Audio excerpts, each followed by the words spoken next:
All right, I'm going to provide an alternate way to complete some single leg hip thrust work.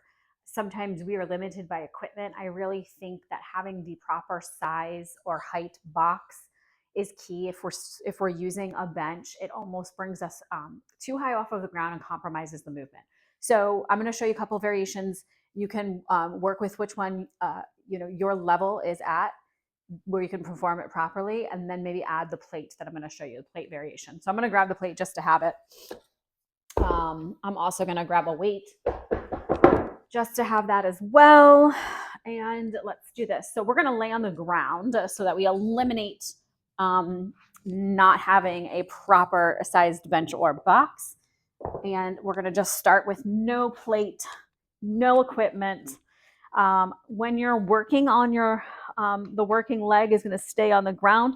One thing that I see sometimes is that as we're thrusting, we let the heel leave the ground. So flat foot maintains contact the whole time. I honestly sometimes prefer, I'll keep my sock on, prefer to take off my shoes though, so that I can really feel the ground underneath my foot. So we're going to take one leg, we're going to thrust up, and we're just going to complete single leg thrusts like this. So you just have this one hanging out here. We're working one side of the body, trying to feel that glute engage, try to really extend that hip up to the ceiling, okay? We can add a weight. So we can add a weight to that hip there and do it weighted, okay? We can then increase the range by elevating that working leg onto a plate. Now here I might need my shoe back. It will be okay. So now I've got a little bit more space because I've elevated my foot and I can just cover more range.